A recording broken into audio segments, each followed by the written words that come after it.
Hello, this is Matthew Armstrong, and I've just completed 23 days of Uberman Polyphasic sleep schedule.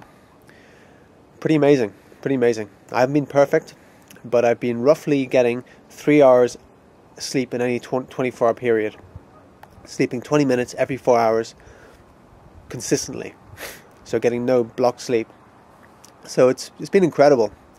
The adaptation phase is definitely harder than people make out. Very, very difficult. Someone asked the question, is this as hard as comparing the juice feast? Is the polyphasic sleep as hard as doing the juice feast? It doesn't even compare. It's like maybe if I had to snort all the juice up my nose, it would get close. But it's definitely, you got to have a big reason why. You got to be very, very disciplined, and it's actually a very, it's a very good disciplinic practice. It's very good to build discipline of doing the sleep schedule, because you're going to sleep at 1 a.m. and getting up at 1:20 when you could easily just lie there and sleep out throughout the whole night, and you're just getting yourself up, getting yourself out of bed. Especially it's in the winter at the minute and it's cold. We don't have central heating in the house, so you get up and you're freezing cold and you got to get dressed again, and then you do the same thing again at 5 o'clock, where you get 20 minutes sleep and you jump out of bed again when the alarm goes off and get dressed. And it's so easy just to go screw it. And I actually did that one night. It was on day 19. It was around the time of the full moon eclipse. I'm quite influenced by the moon. When I did my Vedic astrology course, my line of head goes right through my lunar center there. So I'm quite affected by the moon more than most people. So on day 19, I lay in bed. The alarm went off. I got up. I turned it off, and I just got back in the bed, and I just had this mental resistance, and I completely resisted it. And I said, I'm just going to lie here for 10 minutes, knowing full well that if I lay there for 10 minutes, I'm going to fall back asleep again. So I just lay there for 10 minutes, completely resisting it, and fell asleep. And that night, I actually slept for 5 hours. So that's the biggest oversleep that I had in the whole time, where I slept for 5 hours that night. But again, I woke up at 6:30 that morning, totally bright and wide awake and ready to go. So that was the only time. That was the only time where I really almost gave up on it. Well, I did for that night. I gave up on it for that night, but then my energy built the next day, and I got back on track. So that's the thing, even if you fall off the wagon on anything you do, you can just jump back on track again. You don't need to beat yourself up about it or anything.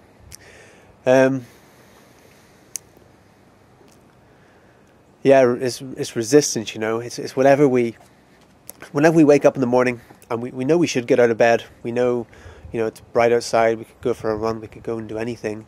But we just roll over and pull the covers back over our head. That's us resisting life. That's us resisting life. And even whenever there's a food option and we can eat the good healthy food, or we can eat the not so healthy food that's not really going to serve us, that's going to be like gunk in our system. And when we choose that gunk, that's us resisting life. When we choose the healthy food, that's us embracing life. And that's the way I see this. It's embracing life, more of life. Because if you can, in a healthy way, go with only a couple of hours sleep a night and be completely healthy, that's embracing more of life, I think. I don't know if I'll always do this, but I'm definitely adapting more to it now. From that night where I overslept by a few hours, it does actually put you back a bit, and you do actually have to start to adapt again. So the last couple of nights have actually been a bit more taxing, where I've struggled a bit more to actually get back into the rhythm of the polyphasic sleeping. But now I'm back in the rhythm of it, feeling good again, and it's getting to that psychological bit. And I think that day 19, that was like a psychological barrier as well, where I was just had this resistance, where I just was stubborn with myself, and I just dug my heels in and just got back in the bed and fell back asleep again. But then I feel like I broke through that now, that psychological aspect of it, because it's a strange thing, it's a strange thing to have a day and then there's no end to the day. It just keeps going. It just keeps going. So you're not going to sleep at night and getting up the next morning. You're on a different schedule to almost the rest of the world. But it's I quite like it now. You know, I go out in the middle of the night, maybe 4 o'clock in the morning. I'll just go for a nice walk. I stroll around the streets, look up at the stars. It's great. It's great. But I have to say, doing it in the winter time has definitely been harder. I think it'd be a lot easier if I did it in the summertime.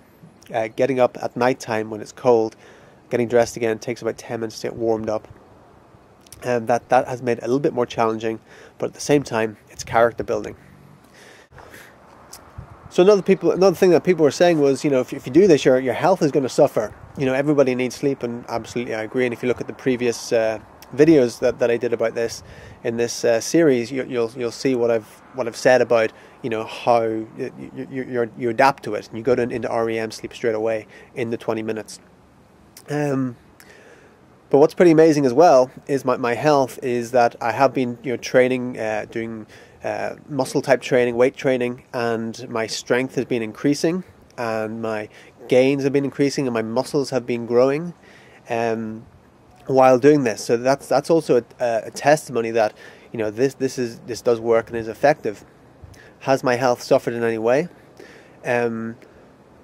I think in the second week, I felt a little bit irritable at times, where, you know, someone could say something and just irritated me more than it usually would, because I was breaking through thresholds, the same as you would if you were on a fast or something, where you are, your nervous system is, you know, it's changing.